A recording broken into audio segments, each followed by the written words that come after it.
to feel what is often unheard, unseen, and tragically unspoken. There are wounds that bleed in silence, wounds not of the body but of the soul, wounds that men carry behind calm faces and quiet nods. Wounds that were never meant to be weapons, but become so, because love turned into misunderstanding.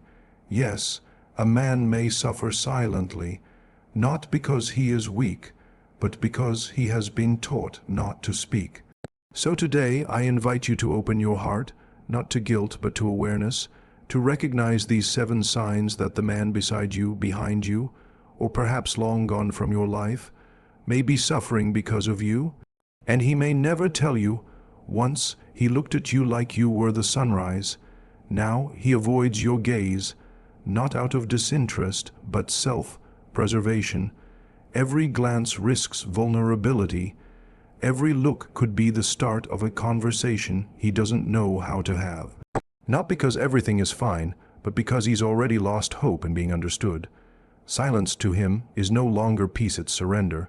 Humor becomes his armor. He tells jokes, lightens the mood. But each laugh echoes over a hidden chasm. He hopes the world won't notice the storm inside. He fills his days with work, errands, distractions, anything but stillness, because in stillness the pain speaks, and he's not ready to listen to it himself, let alone explain it to you.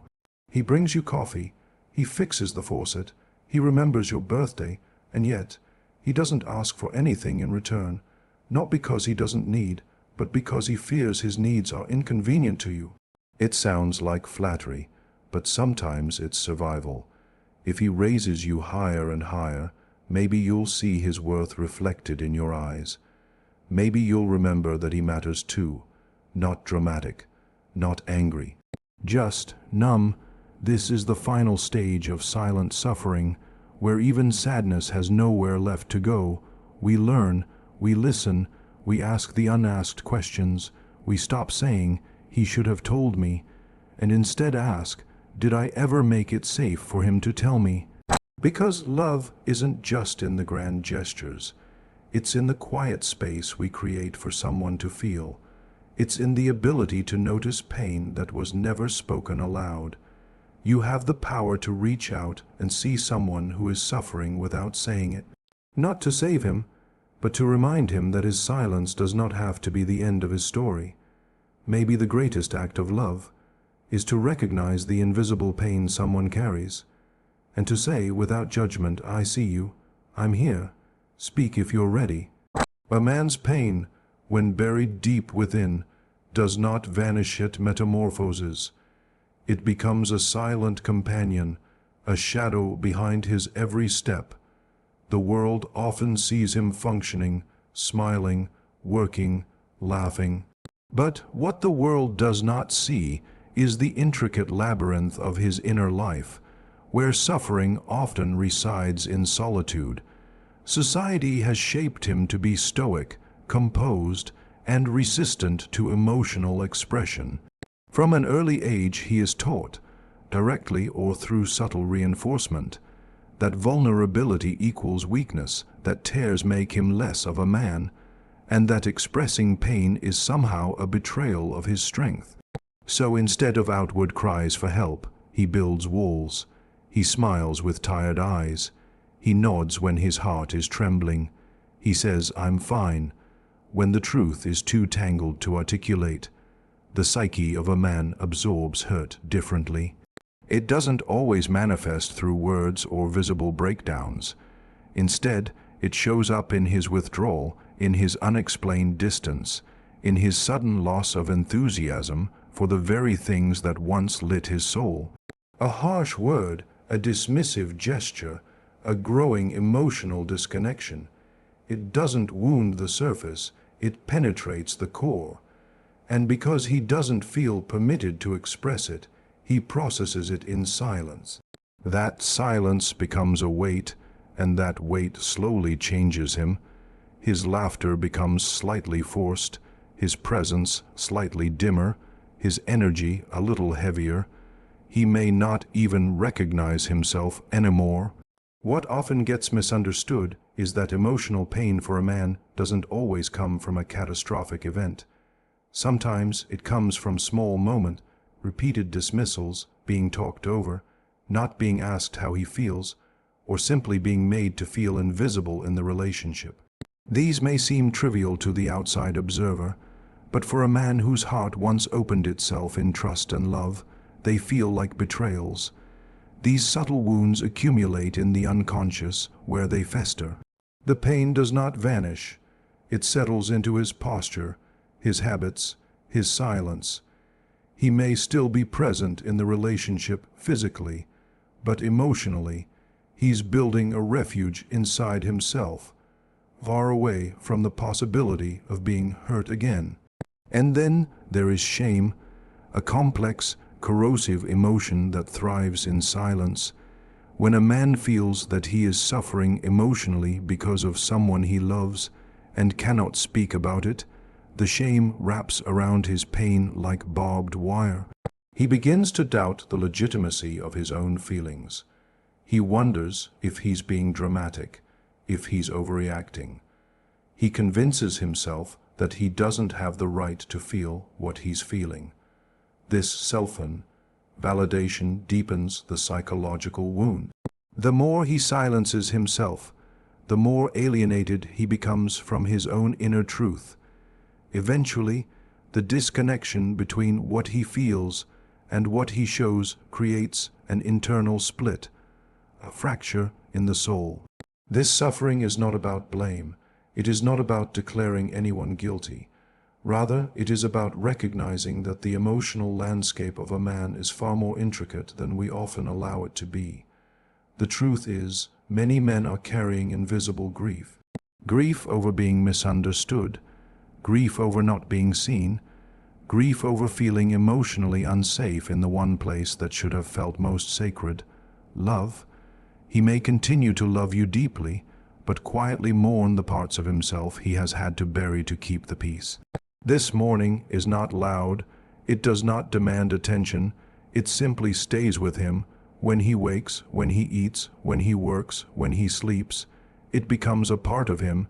In truth, the strength of a man is not in his ability to endure silent suffering. His strength is in his capacity to love deeply, feel fully, and still walk forward despite carrying emotional burdens that few may ever notice. But it should never be his burden alone to carry. When a man is suffering silently, the question is not why he won't speak. The question is, what kind of space has been created around him? Has he been given the permission, the safety, the trust to put his pain into words without fear of being judged, diminished, or dismissed?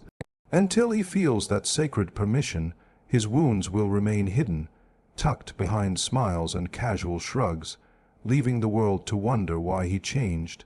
In every relationship, there is a world that exists beneath the surface. Beyond the exchanged words and shared routines lies the invisible emotional architecture of the bond. This structure is built not only by love and care, but also by attention, attunement, and emotional presence. When any of these pillars begin to falter, the shadow emerges, a silent, growing presence that feeds off what is left unsaid, unfelt, and unresolved. A man may continue to show up, to fulfill duties, to offer his physical presence, but inside, the connection is fraying. Not because he stopped caring, but because something sacred, the sense of being emotionally known and received, has started to disappear. He does not always know how to name this change. It begins subtly. Perhaps he notices that his words don't land anymore, that his feelings are met with impatience or cold logic. Perhaps he realizes that when he tries to open up, the moment gets hijacked, dismissed with a joke, turned back on him, or met with silence. These aren't dramatic wounds, but they are devastating in their accumulation. They send a clear message to his unconscious: your inner world is not safe here, and so his psyche retreats. He doesn't make a dramatic exit. He simply starts to inhabit less of the relationship. You feel him grow distant. He feels himself become invisible. This is the shadow of connection, when a man is physically there, but emotionally unreachable. And most tragically, it often begins when he believes he has no other choice but to protect himself from further emotional injury. Love becomes a battlefield where he must defend not his pride, but his vulnerability. Each time he opened his heart and it was misunderstood, ignored, or trivialized, it left a scar, and though he may not speak of it, those scars begin to inform his behavior. He becomes less expressive, less curious, less joyful. It is not that his love is gone. It is that his spirit no longer feels safe revealing itself. The male psyche, often trained to suppress emotion, reacts to emotional neglect, not with confrontation, but with internalization. He does not scream. He withdraws. He does not accuse. He doubts himself. He wonders if he's asking for too much, if his pain is illegitimate, if emotional presence is even a need he deserves to have fulfilled. This internal questioning becomes a quiet torment. He doesn't want to seem weak, dramatic, or needy, so he swallows the discomfort. He tells himself to be grateful for what he has, but deep down, he begins to grieve the connection as it once was. Over time, he may begin to act out his disconnection in ways that seem passive or confusing. He may become distant, distracted, even irritable, not because he has fallen out of love, but because love without connection becomes a form of internal dissonance. He still feels deeply, but there is no outlet for those feelings. This is the emotional exile of a man suffering in silence. He becomes a stranger in the space that once felt like home, not because he changed, but because the relational soil stopped nourishing his spirit. The tragedy is not just that he is suffering, it's that his suffering often goes unnoticed. Emotional disconnection is rarely visible in sharp lines. It doesn't announce itself loudly. It grows like a shadow, slow and quiet. And by the time someone notices, the man may already feel too far gone to return. He may have armored his heart so heavily that he no longer knows how to take it off. He may still long for connection, but has lost the faith that it can be safe, mutual, and real. And yet he continues to love, silently, desperately, carefully. The deeper truth is this: love without emotional presence becomes survival, and survival is not where the soul thrives. A man in survival mode will do what is necessary to keep things stable, but he will slowly lose access to his own emotional vitality. He will become functional, but not fulfilled, steady, but not alive.